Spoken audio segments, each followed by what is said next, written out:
Good morning everyone, welcome to zero to Z English, आपका अपना चैनल। Thank you so much for being with us always. अब देखिए, हमने आपको ट्रांसलेशन पास्ट इंडेफिनिट बताया, बीच बीच में ट्रांसलेशन बता रहे हैं, बाकी पार्ट्स ऑफ स्पीच चल रहे हैं जिसमें वर्ब चल रहा था। वर्ब में हमने आपको इन्फिनेटिव बताया इन्फिनेटिव बताया और जीरंड बताया। नॉन फाइनाइट वर्ब बताई फाइनाइट। तो फाइनाइट वर्ब वो होती है जो सब्जेक्ट और के काइंड ऑफ सेंटेंस की वजह से बदल जाती है, वो फाइनाइट वर्ब होती है। नॉन फाइनाइट वर्ब जो चेंज नहीं होती और सेम रहती है सेंटेंस में। तो finite verb, non finite verb में इन्फिनेटिव, बेयर इन्फिनेटिव और टू प्लस वर्ब, दो इन्फिनेटिव होते हैं। उसके बाद जीरंड आता है, फिर पार्टिसिपल आते हैं। तो जीरंड की बारी थी जिसमें एग्जांपल्स भी दिए थे मैंने। जीरंड मोस्टली क्या होता है? जेरंड होता है वर्ब प्लस आईएनजी। और दूसरा इसका आइडेंटिफिकेशन है is used as noun in the sentence. ये सेंटेंस में नाउन की तरह यूज होती है। अब देखिए, she is going to school.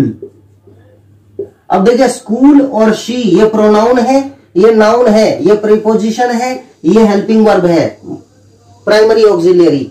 Going main verb है, तो ये जेरंड नहीं हो सकता है क्योंकि ये मेन वर्ब की तरह काम कर रहा है, नाउन की तरह काम नहीं कर रहा है। लेकिन अगर हम इसी को ऐसे करें कि going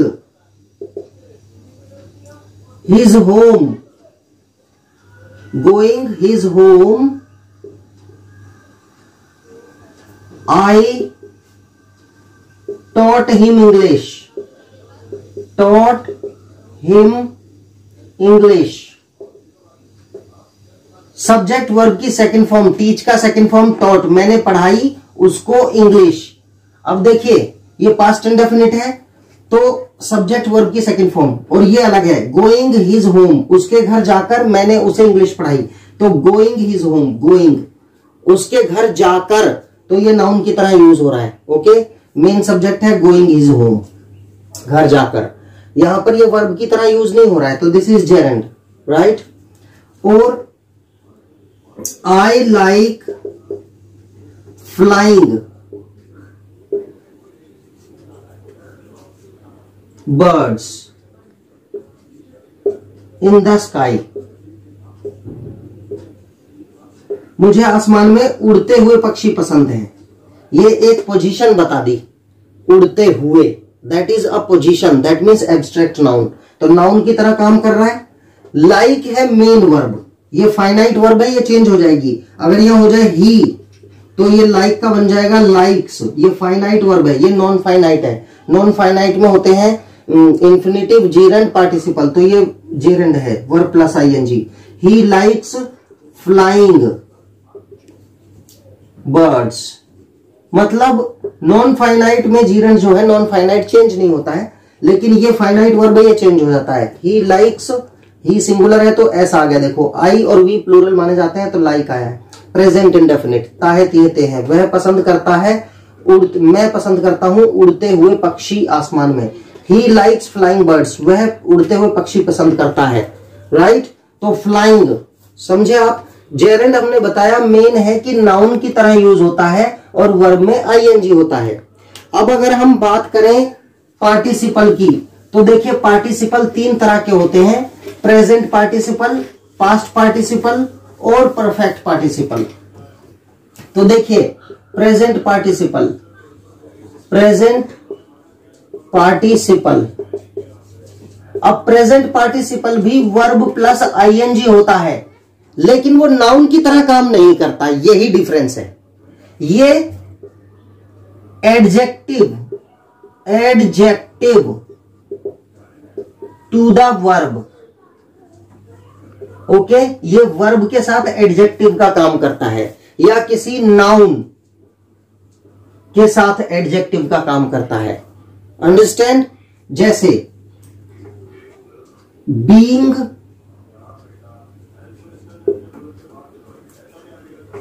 said, he did not attend the party, attend the party, यानी होकर नाराज। अब नाराज, सैड क्या है, एब्स्ट्रैक्ट नाउन है, तो देखो नाउन से ठीक पहले जो वर्ड आता है वो एडजेक्टिव होता है, तो being sad verb plus I N G, लेकिन नाउन से पहले आ रहा है तो ये पार्टिसिपल है, present participle. Okay, present participle, ये समझ जाओ। ओके, तो ये प्रेजेंट पार्टिसिपल है। बीइंग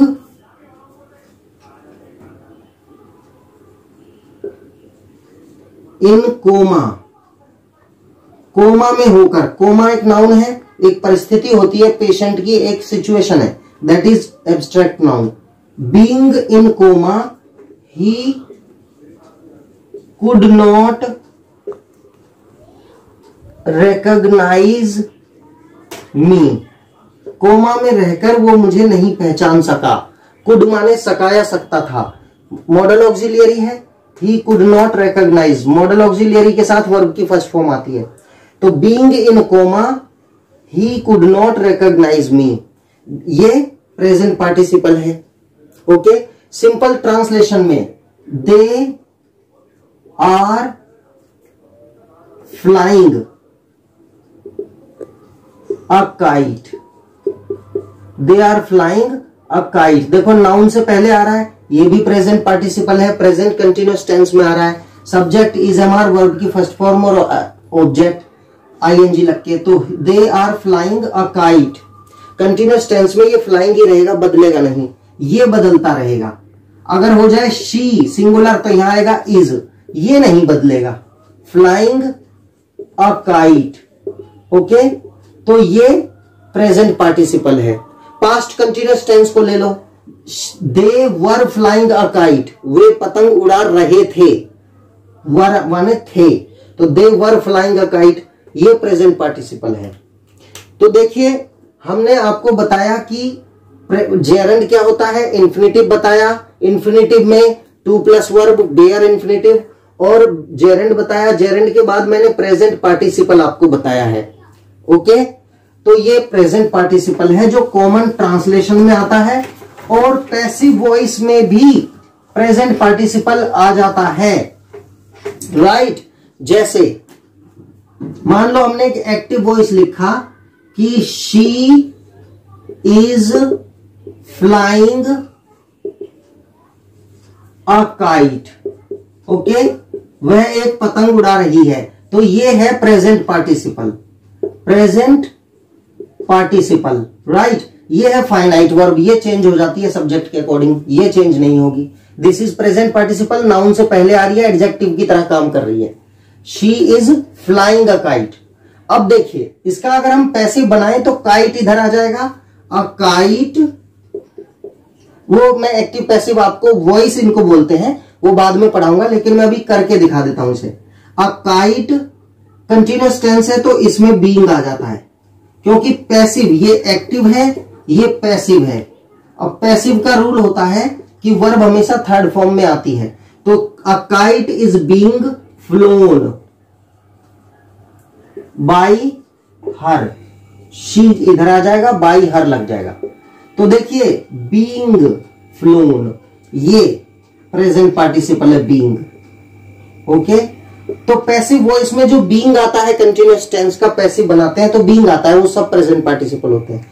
और नॉर्मल कंटिन्यूअस टेंस में वो प्रेजेंट हो, पास्ट हो, फ्यूचर हो, जैसे she is flying a kite, she was flying a kite.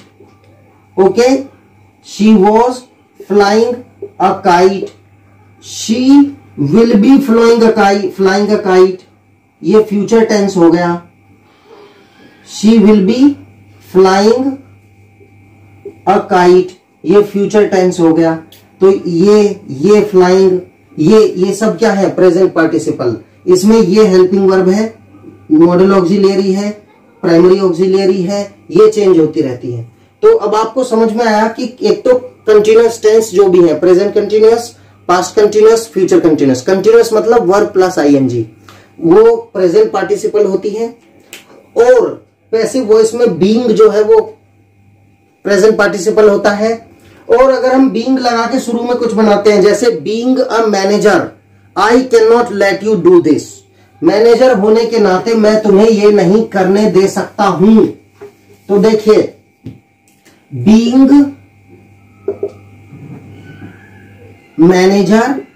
Manager होने के नाते I will not let you do this. I will not let you do this. Let you do this. Let माने करने देना। मैं तुम्हें ये नहीं करने दूंगा। Being manager, being manager here भी लगा सकते हो यहां मैनेजर होने के नाते। तो ये बीइंग क्या है? Present participle. Present participle, okay, participle, ये है प्रेजेंट पार्टिसिपल। ओके, तो देखिए हमने आपको प्रेजेंट पार्टिसिपल बताया। अब बचता है आपका पास्ट पार्टिसिपल और perfect participle. Okay, perfect participle. तो देखिए पास्ट पार्टिसिपल में वर्ब की थर्ड फॉर्म आती है मैक्सिमम। ओके, और इसमें आता है हैविंग वर्ब की थर्ड फॉर्म, ऐसे परफेक्ट पार्टिसिपल। ये चीज मैं अगले वीडियो में आपको बताऊंगा। छोटा छोटा बताएं क्योंकि ये थोड़ा कंफ्यूजिंग होता है आपको। आप लेकिन इस वीडियो को बार बार देखेंगे तो एक चीज आपको समझ में आ जाएगी कि कॉमन रूल क्या लग रहा है। उसके बाद रीडिंग जितना करेंगे आप, न्यूज़पेपर रीडिंग करो, अपनी सिलेबस की बुक्स पढ़ो, एसएसटी की बुक पढ़ो, उसमें डिफिकल्ट वर्ड्स भी मिलते हैं और कॉमन चीजें आपको मिलेंगी। तो ट्रांसलेशन के रूल पढ़ते पढ़ते जैसे ही आप किसी बुक में या न्यूज़पेपर में पढ़ेंगे तो आपको याद आएगा कि सर ने ये चीजें तो हमें पढ़ाई है और ये इसी में से कुछ है। अब एग्जैक्टली क्या है, थोड़ा दिमाग लगाओगे। एक तो बच्चे होते हैं कि उन्होंने कोई चीज देखी, एक बार पढ़ी, मेरी समझ में नहीं आ रहा। ऐसा नहीं करना है, उसको लेके समझना है।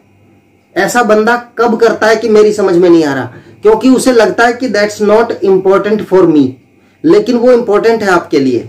अगर आपने मान लिया कि अब कोई ऐसी चीज, अब कोरोना में अगर मास्क नहीं लगाया तो कोरोना लग जाएगा, तो आप ये नहीं कह सकते मुझसे नहीं लगाया जा रहा, क्योंकि यहां जान की बात है।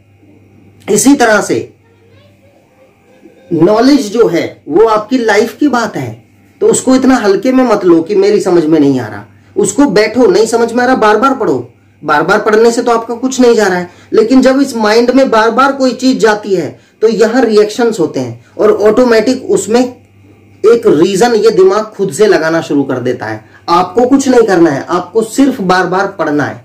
बार बार पढ़ने से लॉजिक ये दिमाग लगाएगा खुद, और ये खुद लगाएगा, ऐसा आपको एहसास हो जाएगा। ये साइंटिफिक रूल है। आप किसी चीज को बार बार देखेंगे तो आप उसके टेक्निकलिटी में घुसने लगेंगे, यानी ये माइंड उसमें गहराई तक जाने लगता है। एक व्यक्ति से पहले दिन मिलो, इतना नहीं सोचोगे उसके बारे में, दूसरे दिन मिलो, तीसरे दिन मिलो, महीनों मिलते होगे तो कंटिन्यू, फिर आपका माइंड ना उसके व्यवहार, उसकी आपके मुंह से निकले हुए हर शब्द पर उसका रिएक्शन क्या होता है, बहुत सी, वो कपड़े कैसे पहनता है, उसको खाने में क्या पसंद है, ये माइंड की फितरत होती है कि आप एक काम को बार बार करते हैं तो इस माइंड की ऑटोमेटिक फितरत होती है कि ये उस चीज के डीप में जाने लगता है।